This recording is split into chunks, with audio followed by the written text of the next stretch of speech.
Welcome back to the show. I'm Carl Azus. For many of you, the weekend was an hour shorter, and we'll be explaining why later today. First up, the new normal in Japan. Japanese lawmakers and citizens observed a moment of silence at 2:46 p.m. on Friday. That was the exact time that a magnitude 9.0 earthquake struck 5 years beforehand. Businesses, transit, school lessons, they all came to a stop. We've explored some of the lasting damage from the historic quake and the devastating tsunami and the contaminating nuclear meltdowns that followed. But today, even in areas where fishermen are back to work and where kids are back to school, changes brought on by the 2011 disasters are still visible. Japan is still a country in recovery and still on guard. Our journey takes us 5 kilometers, more than 3 miles off the Japanese coast. Slowly. Scientists scour the seabed, searching for radiation. Greenpeace researcher Jan van de Put's team just beginning to assess the fallout 5 years after Fukushima. There's still an enormous amount of radioactivity there, which is in liquid form. It's leaking into the underground and slowly moving into the ocean. And that's very dangerous for the future. Scientists believe around 80% of radioactive material from Fukushima went into the Pacific Ocean, which is why researchers are out here trying to find radioactive hotspots where fishing may be unsafe. A staple of the Japanese diet, seafood is tested for radiation. This Fukushima nursery school takes it one step further. Before children eat a single bite, cooks scan every ingredient. So no radiation. Safety measures don't stop in the kitchen. The playground has a Geiger counter. Teachers test daily walking routes. Students get regular medical checks. Are all of these precautions really necessary, or is it more for peace of mind? It's absolutely necessary, says the principal. We need to keep measuring for radiation. So far, 167 Fukushima children are suspected of having thyroid cancer. Experts disagree if cases are connected to the meltdown. The government doesn't understand our 5 years of suffering raising children here, says this father. Before the meltdown, the Japanese public overwhelmingly supported nuclear energy. Today, polls show most are against it. Japan shut down all of its nuclear reactors after Fukushima. Just a few have been restarted with new strict safety codes. Prime Minister Shinzo Abe's pro-nuclear government wants many more back on. We need to have an independent safety regulator. Can all the regulations, though, really prevent another Fukushima? I hope so. Ken Koyama was on a government panel recommending the restarts. Even he admits nuclear reactors will never be fully safe in a nation prone to natural disasters. I think that the concern can always exist. They haven't learned the lesson from Fukushima. Yes. Nuclear opponents urge Japan to invest more in renewable energy, saying keeping reactors idle is the only way to protect future generations and prevent another catastrophe. Will Ripley, CNN, Fukushima, Japan.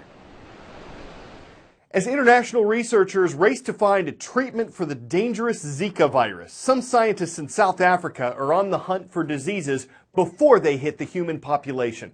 Rabies, the SARS virus, Ebola. There's something they all may have in common. Bats. These animals can be carriers of disease. On the plus side, bats are great at pollinating and controlling insect populations, helping forests and farmers. The Centers for Disease Control says seeing them flying around at night is normal, usually non-threatening. But it cautions that divers, explorers, spelunkers, people who spend time near caves where bats like to live, need to be cautious and to avoid bats. Unless, of course, you're a researcher who's hunting viruses, in which case a bat-infested cave is exactly where you want to go. The hazmat suits and respirators make for a difficult descent. It's much needed protection against what we could find in the cave below. We're following some of the world's most highly trained virus hunters in search of disease-carrying bats. So they have to crawl through the narrow gaps into the different chambers, because in each chamber there could be a different type of bat which could have different viruses. And in this cave there are thousands, each one with the potential to carry rabies, Marburg, perhaps even Ebola.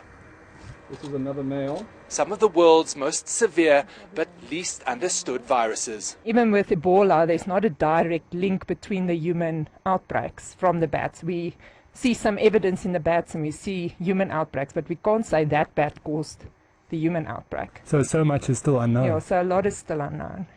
So they study diseases here in bat populations before the potential human outbreaks. So this is an adult. This is in some remote cave outside, just miles away, Johannesburg, a city of 4 million. So close to human habitation, this type of monitoring and prevention is critical. In this lab, we're working with the most dangerous pathogens known to humans. Disease detection that exists thanks to this, a fully enclosed, pressurized safety lab, the only one of its kind in Africa. Where the highest level of precaution must be taken, researchers train for a year just to step inside. Here they aren't surprised at the recent outbreak of Zika, a virus once thought to be remote and isolated. We have a global world. So these emerging viruses, while we may find them here in Africa, they may impact the populations here, the people here, or the animals here, and they may impact populations in other countries. So you're starting with this number that's on top here? Outside the cave, blood and saliva samples are taken and the bats are marked before being released back into an environment that seems increasingly primed for outbreaks. David Mackenzie, CNN, Grootboom Cave, South Africa. Checking in now with 3 of the schools that have been keeping up with us this academic year. From the most populous city in India, that's Mumbai. Hello to everyone watching at Oberoi International School. Next, we're visiting Rapid City, South Dakota, where the Knights are watching. St. Paul's Lutheran School is on the roll. And we're wrapping up with the Huskies from Herbert Hoover High School. Welcome to our viewers in Clendenin, West Virginia. Every year at this time, millions of people are sleepy. Daylight saving time kicked in Saturday night. Americans set their clocks ahead 1 hour, which means that unless they went to bed early, they're said to lose an hour of sleep. Springing forward is the law in the U.S., but no one gets in trouble for breaking it, which is why a couple places don't observe daylight saving time. So why don't we change the clocks ahead 1 hour in the spring and back 1 hour in the fall? Well, it's actually to reduce the electricity consumption by extending the daylight hours. In the U.S., we change our clocks at 2 a.m. on the second Sunday in March. That begins daylight saving time. That's when we spring ahead. On the first Sunday in November, we change our clocks at 2 a.m. again. That's actually just going back to standard time. Believe it or not, this started with an idea from Benjamin Franklin. Franklin did write an essay suggesting that people could use less candles if they got up early and made better use of daylight.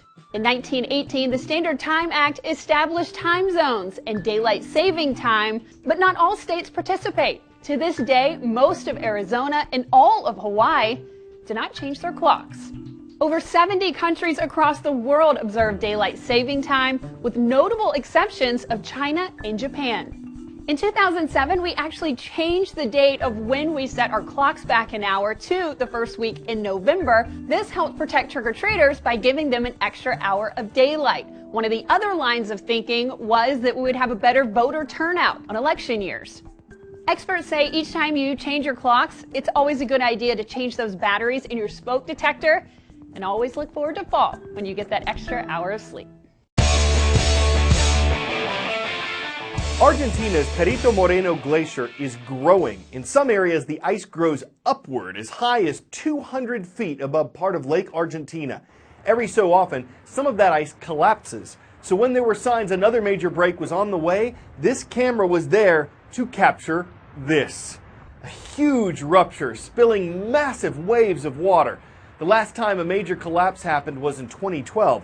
With the glacier advancing a few feet every day, it's likely to happen again. Or should we say likely? Of course, the ice growth may appear to be glacial, but the stairs at the collapse won't be. How could your ice glaze over or your attention lapse at such a collapsal collapse?